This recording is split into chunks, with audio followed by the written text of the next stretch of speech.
Hi, Elizabeth. Hey, I'm how you so doing, Stephanie? I'm good. I'm so excited for our topic today.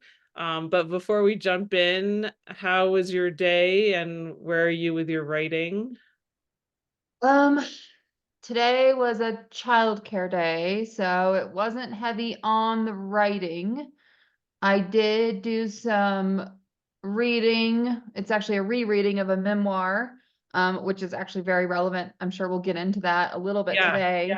Sort of aligns with the topic that we're talking about today, but rereading this a memoir that I've enjoyed in order to glean some insight in as a writer to understand how this particular author has written this best-selling memoir and then mining that for wisdom.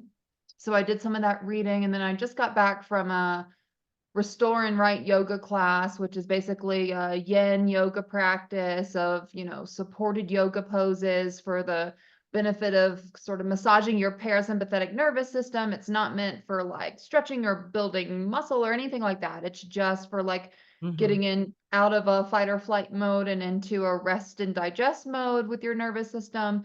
And it's accompanied with some journal prompts and journaling. So those are the ways that my writing has shown up today, or how I've, worked on my writing today. Well, those are all great ways to work on writing. What were some of the journal prompts or what was sort of the theme of the yoga practice?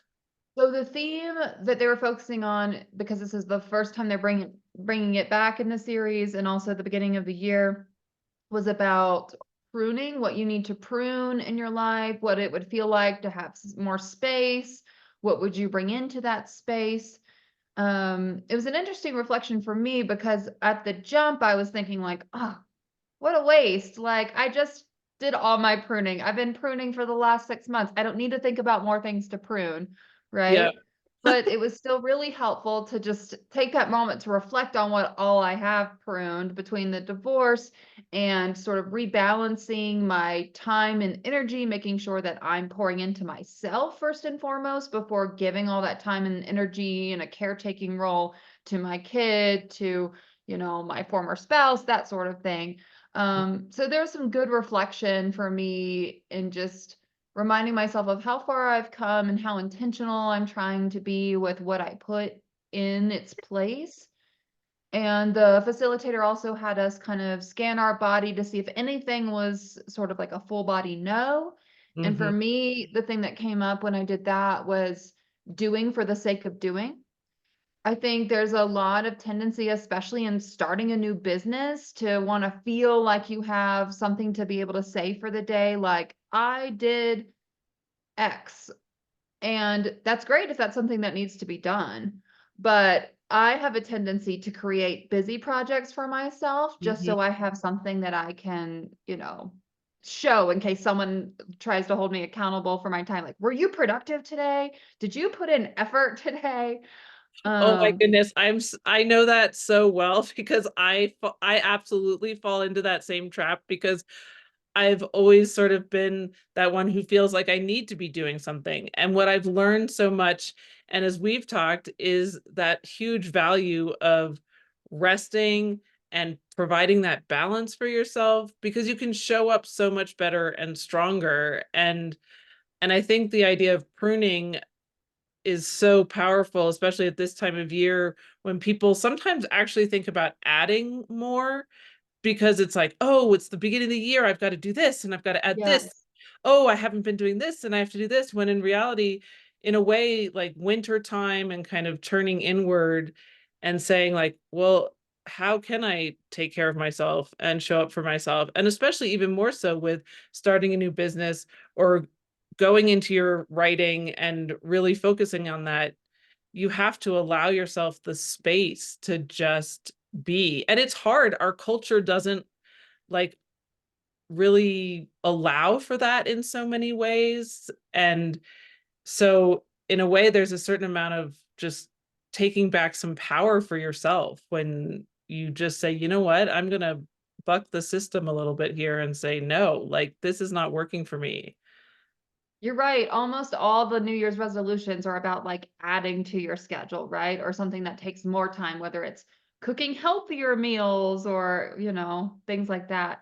I mean, I've definitely added some things with mine, like I'm trying to read more, and I'm also trying to have a daily meditation practice. That's just a couple of minutes just to like help Mm, me jumpstart my day and get into the right headspace. And I think the both of those things will directly impact my writing. But like you said, the thing with the business is you have to remember as the business owner, you are part of the product. You can't fry yourself out. exactly.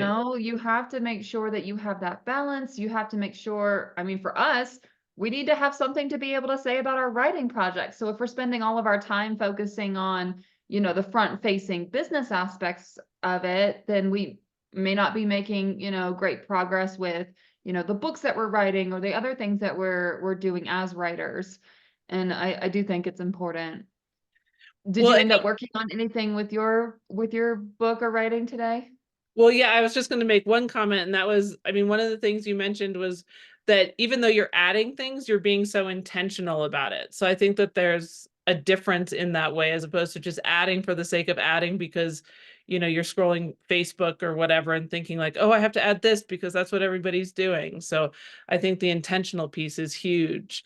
Um, Today was definitely a rest day for me, since I'm still coming out of a COVID fog that hit me. I mean, COVID hit me a lot harder this time than the first time I had it. So just kind of allowing myself that space to rest, because I did, last night when we had our time to write, I did get a whole new set of planning done for my book, which I think allowing myself to rest today kind of allowed me to mull that over a little bit and feel comfortable in what I refer to as kind of blowing up my script a little bit, but in a positive way. Like it's all good stuff. Like it's not because I hated it. It's just because I recognize the need to shift. Um, and And that's that's so valuable to recognize that at the stage that you're at now versus like further down the road. I mean, I've shared in the podcast that, originally when I wrote the memoir, it was a blend of memoir and self-help. And right before I was supposed to send it to the developmental editor, I like nixed like so much of the stuff and reworked things. And, and you have to do it in the moment that you realize that it needs to be done. Yeah, no, absolutely. And I think too, our topic tonight that we'll get into, um, is about reading like a writer. I think that that's going to really provide even more clarity for me, just because I've been reading as a reader in the contemporary romance genre. And so just recently I did read a book through the lens as a writer, and it was so helpful to understand the structure and character motivation in different aspects. And so I think doing more of that is going to be really helpful for my writing. Um, Yeah, and you had recommended one of your favorite contemporary romance authors to me, and I had picked up one of Abby Jimenez's books, and I was already sort of reading it as a writer because I had picked it up specifically to explore the genre that you write in so that I would have a better understanding. And it was really cool to see the ways that like she complicated the story and then how she would have a way to then solve the problem that she created. And so it was interesting to be paying attention to it from that aspect versus like, where's the next sex scene? Which is more of my focus, honestly, when I'm reading that kind of stuff, just for the enjoyment of reading it. Like, I'm like, right. where's the romance? Where's the, love confession? Where's the whatever? But when I was reading it from a writing perspective, I definitely found that I was paying more attention to like the character development, because in the particular one you had me read, there were some people that were friends of the main character, but then those friendships really like fizzle. And it was interesting to watch how the author navigated that and made that believable. Both that they had this bond initially that warranted them taking a vacation together, but then Yep. also how it like really blew up as well. And then I think I mentioned to you the other day about then like a big like confrontational point, like an act 3 confrontation kind of thing. how then the like best friend swoops in to like give the love interest the necessary information to not jump to too many conclusions and not be too upset. And Yep. it was interesting to notice those things reading that genre as a writer, because that would not have been something I would have, paid much attention to and really admired, honestly, from just a reader perspective. Yeah, absolutely. I think that that's one of the exciting things about us focusing on this for our book club for this month, and it might be what we continue. We're trying it out for this month because it's such a important way to help improve our own process and our own craft, to look at, the best-selling authors in our genre. And that's the cool thing about our book club, is just that we're picking within each of our genres, as opposed to saying like, well, we're going to pick just one genre. And so it's really about us as individual writers, and then being able to come together, and then we can share what we learned, because even across genres you can learn things that other writers are doing, or the way they're structuring sentences or using particular words, or like you were saying, all the descriptive words that when you're reading fiction, that you don't always think about when you're writing memoir, but then how you can pull that in to your memoir to give more to the reader. Absolutely. I mean, I've already determined that that's going to be the focus of the books I choose for my reading this year, is not so much like a book I want to read because of the particular story or author, but something that I think is going to teach me or inform me as a writer.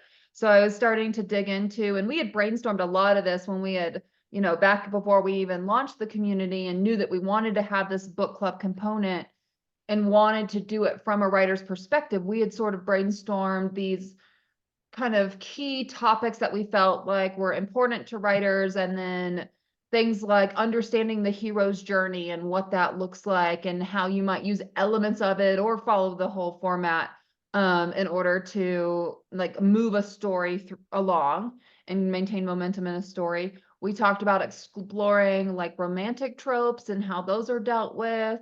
We talked about world building, especially in a lot of the fantasy books or sci-fi books would be really great for exploring how someone builds a world outside of the one that everyone, lives in and knows. Because you're writing contemporary romance and I'm writing memoir. So our stories are very much rooted in, our everyday existence and what we know. Exactly. But it would be really cool to explore how someone creates a totally different world with different rules, and how they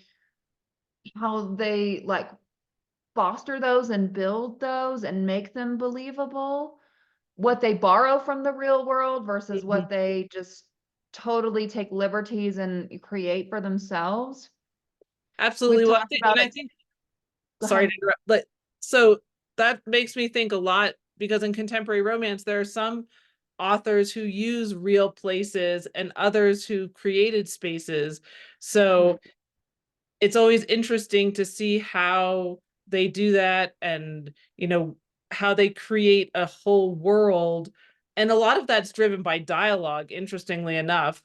And so it'll be really interesting when I go back to some of the books I'm thinking about reading, and especially ones to reread, to see Mhm. how that's accomplished. Mhm.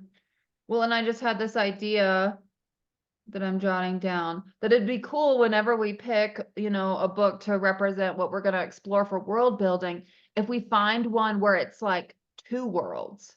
If you have to show the contrast between like one world and another world. Mhm. Um, And Abby Jimenez does a little bit of that in the book you read, Part of Your World, because she has the kind of country, down home, small town versus the high-powered sort of city, hospital, you know, piece. mhm, And it's kind of a little bit of that, like, you know, two worlds coming together that you might not mhm. think would come together, and then how well they actually fit together.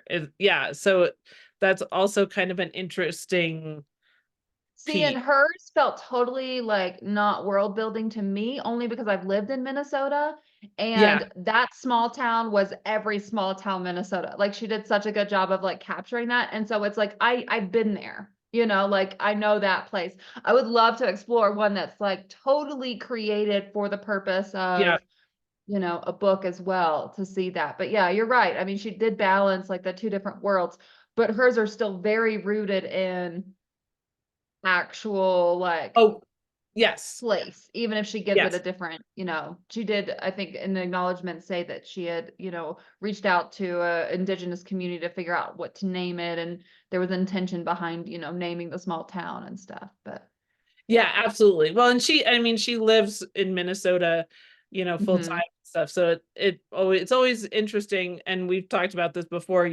when you can really tell when an author has done their research, which is another part of, picking a book and understanding like how did the author accomplish what they set out to do from start to finish? I mean, how does the first chapter especially draw you in and make you care to keep reading? Because we were having Yeah. this discussion the other day, you were talking about this even with your first chapter of your memoir, is how do you put all the pieces in that you need to put in to make someone say, okay, this is for me, this is the book that is going to be relevant to me and what I'm seeking.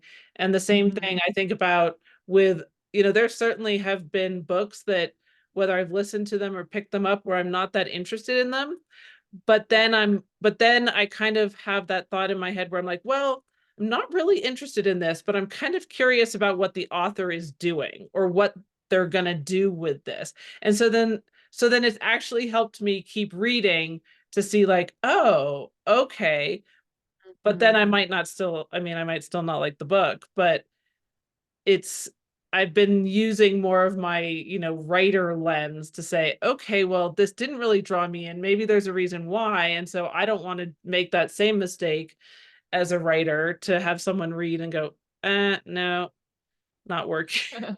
Right, because I'm going to be an unknown author and people might not have that curiosity of like, how's this author going to handle this? Let me read all the way to the end. A couple of the other things we've talked about exploring is tension and how to maintain tension. Um, we've talked about it in regards to like suspense and mystery, but I know you recently read a book that you thought the author did a particularly great job at like not relieving the tension, even when there was opportunity to. Did you want Mhm. to talk about that for a second? Yeah, so Remarkably Bright Creatures by Shelby Van Pelt, she does a really good job of you really like the main character, and then there are all these other characters that kind of connect in different ways to her life and her story. And you keep thinking as the story is going along that there are pieces that you become aware of as the reader because there's an octopus that's kind of the all-knowing, sort of a little bit of a narrator to what is going on. And you keep thinking, okay, they're going to figure it out now. They're going to figure, and then something happens and it doesn't get figured out, and something else happens, and there's just the continuous series of events that take you all the way to the end. And there is a resolution at the end, and but it's not quite the resolution that you might like expect, and so in the way that the author crafts it, it's just very creative, because as the reader you're like, oh, I just want them to know, and then something else comes in, but you're still interested in the way each scene moves the story forward. And so Interesting. that would be another one that I would go back to and reread. Well, one for tension, but also for just the progression of scenes, like how Okay. and Like and pacing, like keeping the momentum. yes, for pacing, and also for managing a whole bunch of characters. I mean, because Mm, you don't just have the main character, you have the main character, and then you have the guy who owns the grocery store, and you have the girl who owns the surf shop, and you have all these other characters who come in different ways. um and of course, the octopus has its own chapters, and it has a whole meaning, and such. And so it just is very well done for integrating the character and developing the characters in a way that you care about them. Like Hmm. you care about what's happening. And then there are characters that are mentioned throughout the book that never actually appear. Like one character's mother is like a key component, and because he's searching for his father. And then, so there's sort of the pieces where you're wondering, like, is he going to figure that out? And um there's the woman's son who died, but they become integral characters in the story, even though they never have any dialogue. But you Interesting. but you start to care about them in different ways. So so that's an interesting uh example of looking at character development, but also the maintaining the tension and a little bit of conflict. And so yeah, that would be an interesting one to go back to.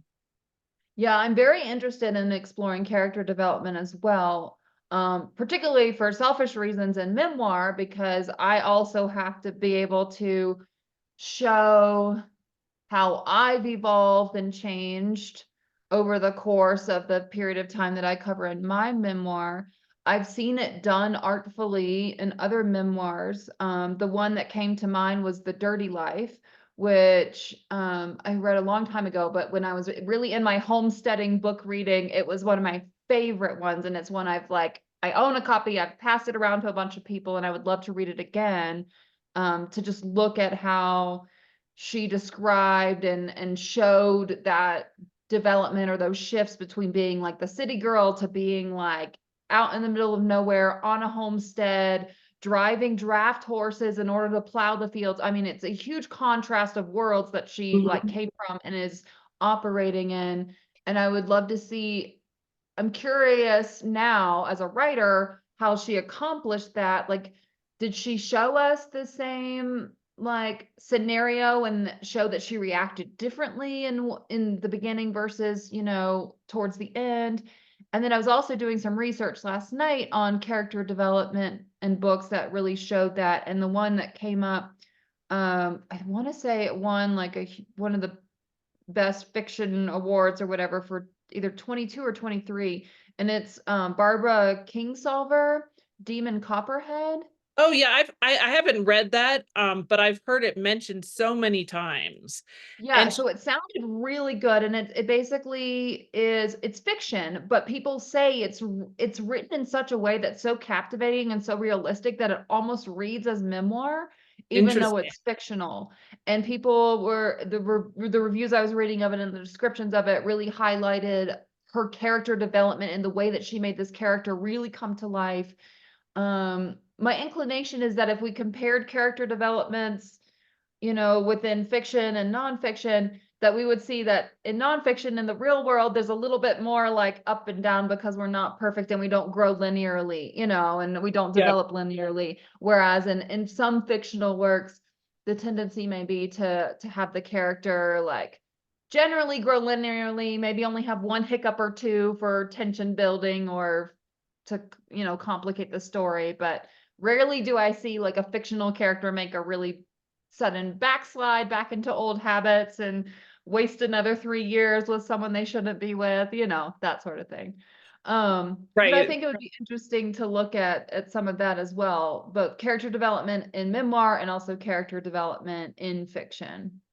That would be fascinating. And the memoir you mentioned, I'd definitely be interested to read that, just because I mean, I've definitely been the city girl who's been, out on the farm and had those like completely different experiences. So it would be interesting to read someone's story. I mean, and homesteading is a whole different level of that. That sounds like one that would be really interesting to read. So I'd definitely be interested in that too. And yeah, and Barbara Kingsolver, I mean, she's a great writer, and it's been a while since I've read her books, but I just remember really enjoying them, you know, in way back, probably during my college days when I read more of her stuff. But yeah, Demon Copperhead, I've definitely heard that that one just continuously gets rave reviews, and character development I think is such a critical component of story, of writing the story, because you want the reader to care in some way. And I think that when you really can develop a character, whether it's yourself or a fictional person, that getting the reader to care is where you hook them in.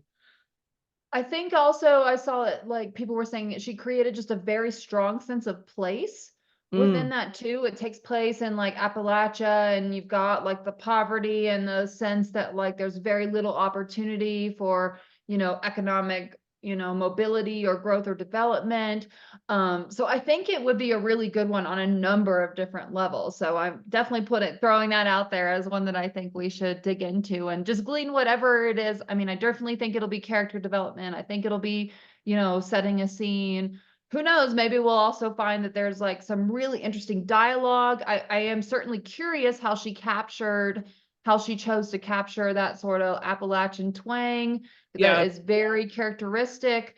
Mhm. Sometimes I've read books where authors go like way all in on it, and it's like I have trouble like reading it because it's so extreme. But I'm curious, as a practiced hand as she is, like how she's chosen to capture the dialect and the different like word usage and sentence structure and dropping of different like consonants and things that is very typical of that region and what that region would be known for. I don't know how you would write a book that sets place there without some, you know, nod to it within the dialogue.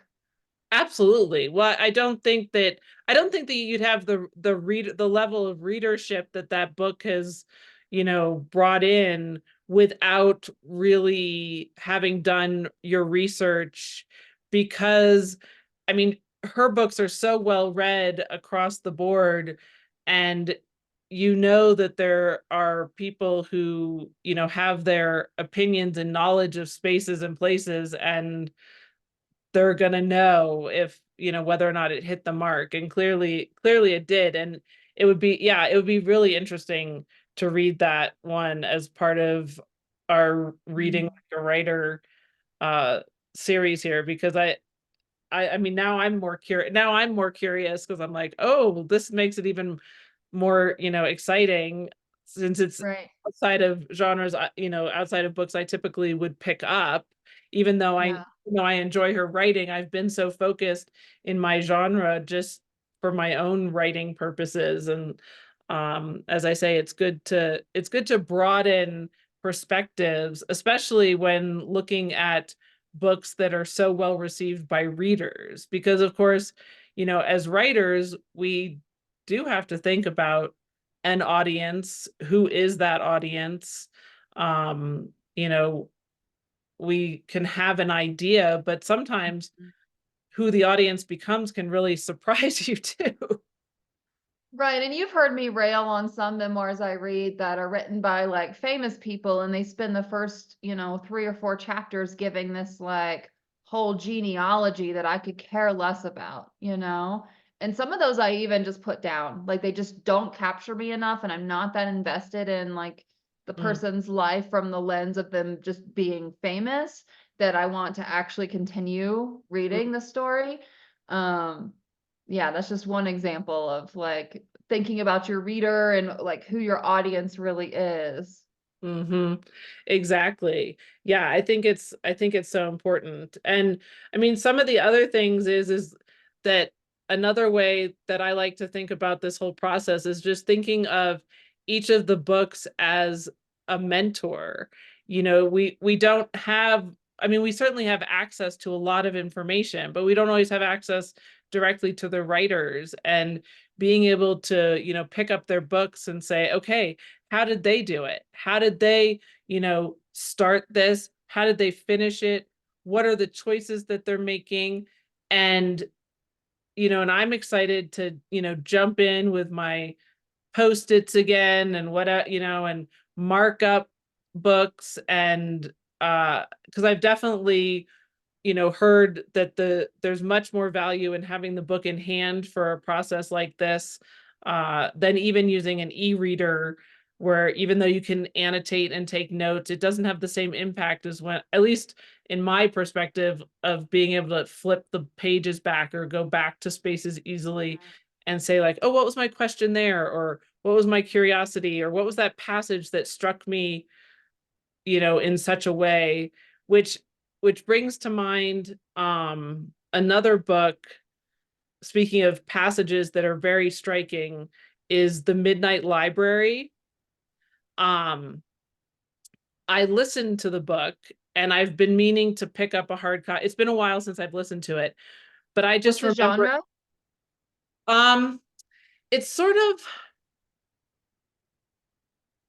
I'm not sure what category they put it in, because it's a little bit like, it's this whole idea where the character is in between the space of life and death in this library that has all the like volumes of the books of her life.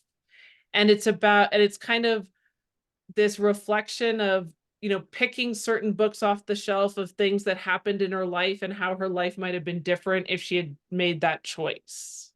Fascinating. It's really fascinating, and it's so well, like, just the way it's written is, there's a poetic way to some of his passages, and in a way it's in a way it kind of has a little bit of a like self-help, like life messaging to it in a lot of ways, Mhm. about like thinking about choices that we make, and in a way that way, thinking in terms of not having regrets for the choices, even Well, though and she might have regretted making one choice over another. Ultimately there's kind of this resolution of feeling content with feeling contentment.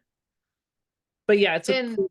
it does, I'm assuming, and you can answer this since you've read it, like, are the like volumes that she pulls out, are they chronological, or are we able to like, are we jumping to different points in her life that are like non-sequential? It's very much jumping to different points in her life. Which is such an interesting, different way to handle a fictional character's story. Yes, it's very interesting. And there is a librarian who kind of serves as a little bit of a character. Mentor? Yeah, kind of a little bit of a mentor about, which things she's going to Interesting. choose to explore. Um, but that but that's an interesting one, just in terms of kind of a little bit. I mean, I wouldn't say like, I don't know. It's just an interesting way to take a to take a story.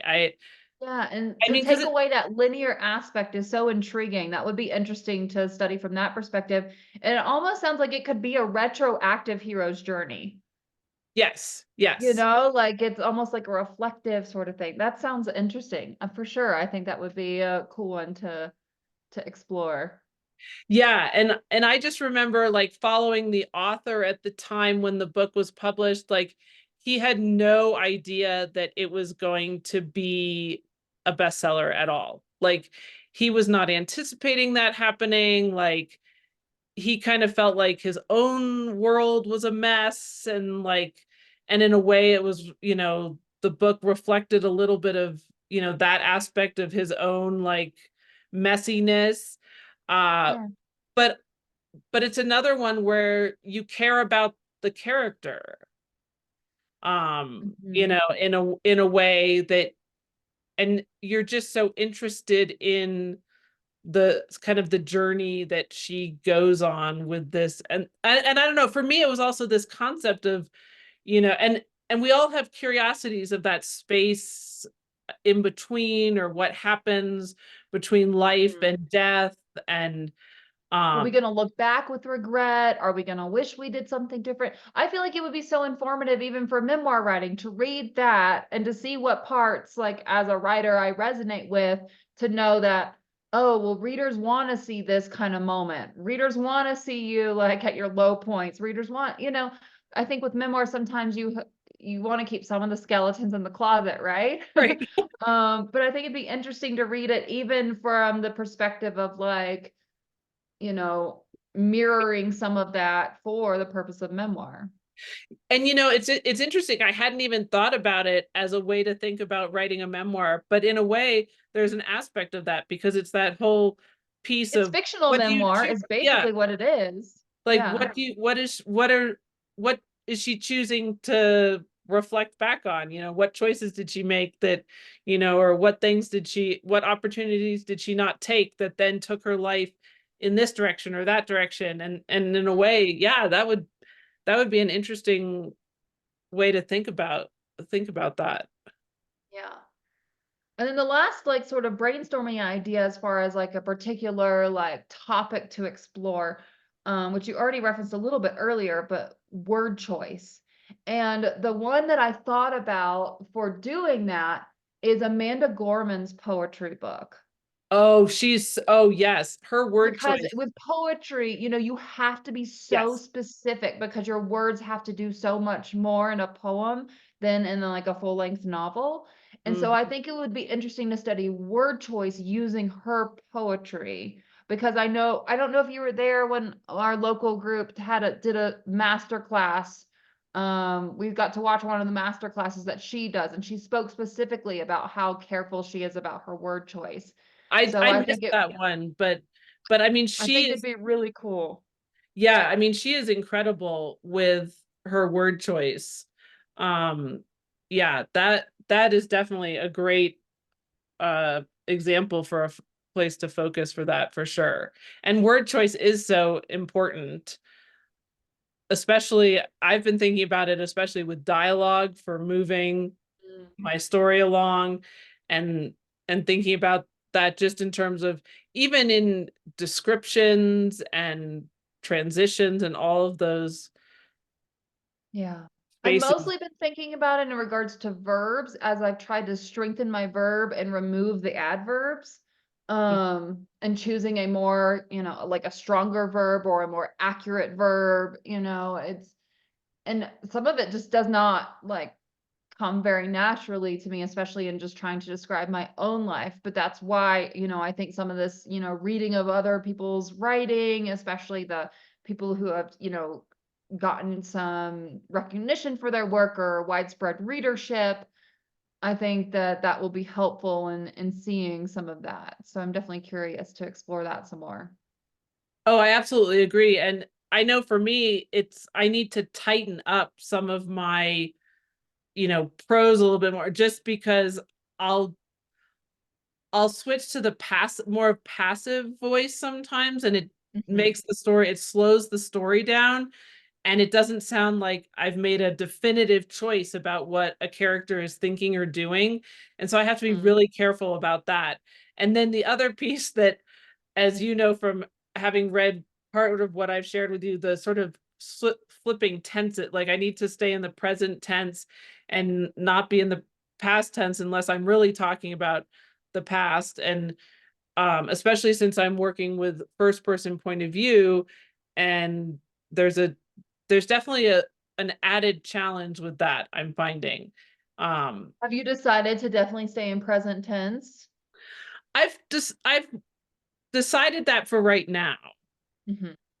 And I'm gonna see. It's interesting because I was doing some research, and some camps of romance people say it should be third person point of view, and others say first person.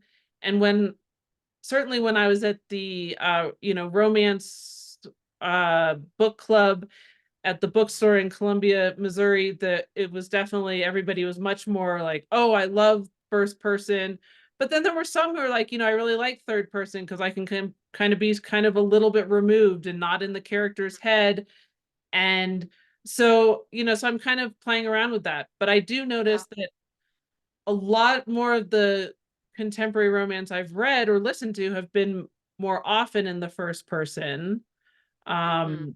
But I don't know. I'm gonna have to think about that, about which style works best for me as I move forward, and whether or not I'm going to stick there. So, and that's why I'm excited about going back to some books that I've read and others that I haven't, to look at the different points of view to see which feels like it fits more with my style of writing.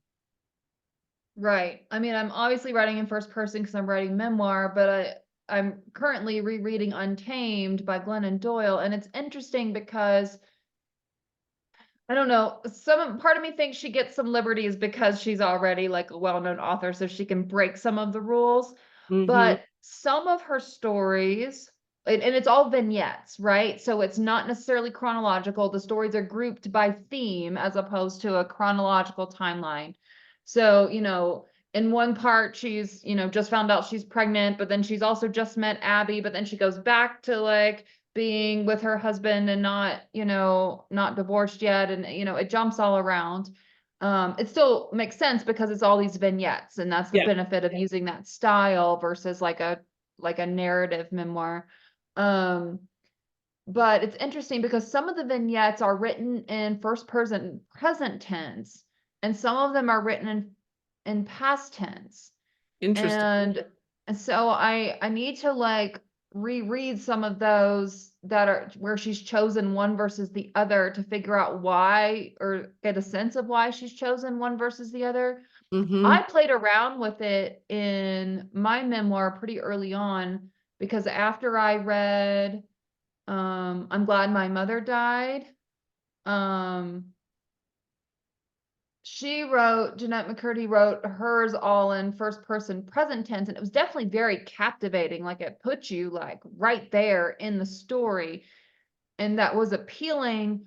But then I rewrote like one or two of my stories in present tense just to see how it would feel.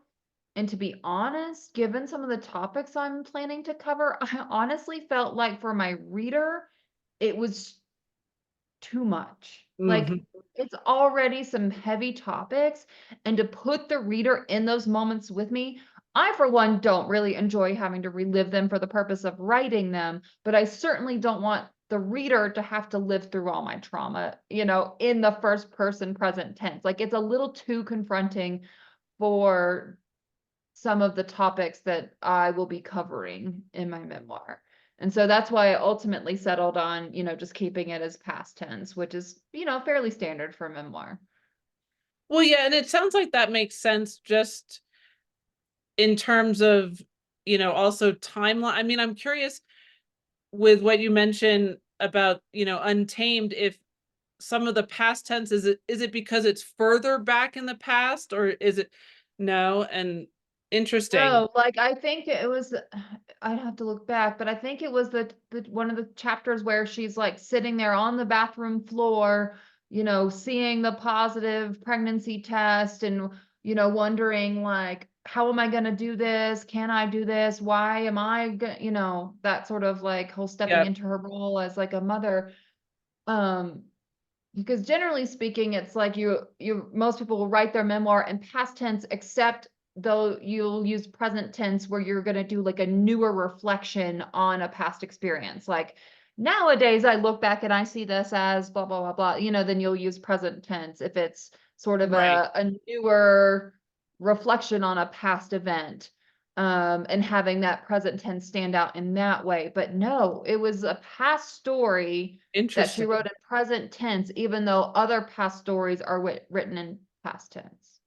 That's really interesting. Well, it sounds like for your own memoir that you have a good, I would go with your gut feeling about, Oh, I've settled on mine. yeah. I'm just curious, is it to make a stronger impact on certain, stories Hmm. she's trying to tell, or what the like pattern is or the reason is for, why she's chosen to do some vignettes in past and some vignettes in present tense.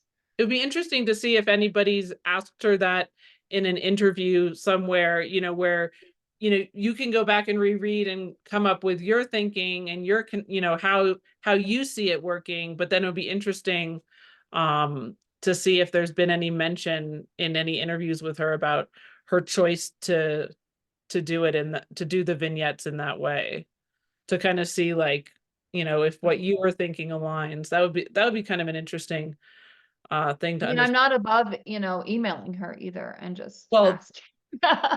there, exactly. You can.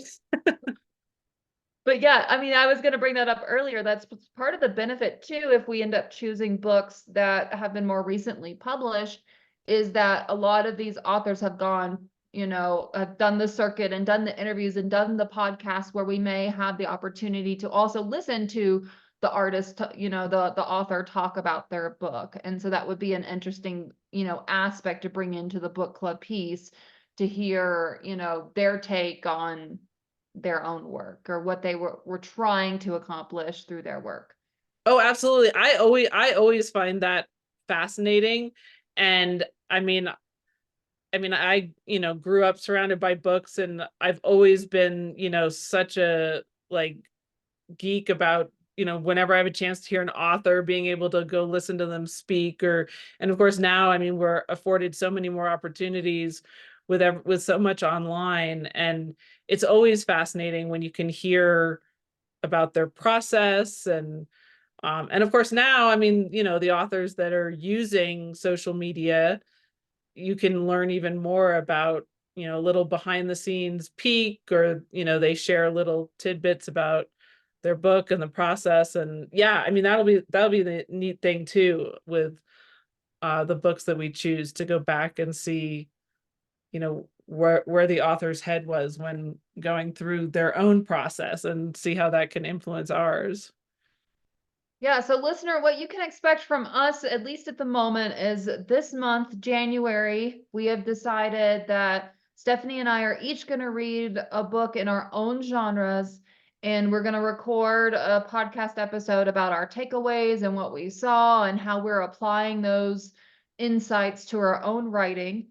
And then in subsequent months, I think we're going to be picking like one of these books that we've mentioned in this podcast, and exploring one of these particular topics of writing craft, whether that's character development, tension, world building, hero's journey, momentum and pacing, dialogue, whatever that is, and doing that through the lens of a particular book. So we would love to have you join along with us if that's something that you're interested in, whether just for your own curiosity to read a book in that through that different lens and trying to have that different perspective, or if you want to do it so that you can use that to enhance some of your own writing.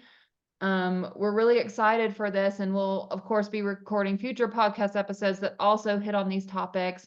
I'm sure as we gain insights, we'll be creating other courses and things. I already created a kind of like worksheet handout mini course on a pattern I noticed in Untamed that Glennon uses repeatedly to add emphasis in the moment, in an emotional moment. She has a certain 3-sentence structure that she utilizes that's very impactful and helps with the pacing. So I'm sure things like that, resources like that, will come out of this endeavor as well. But we would love to hear everyone's insights, and as we dig into these different books and see what we might be able to glean as writers by studying some of these.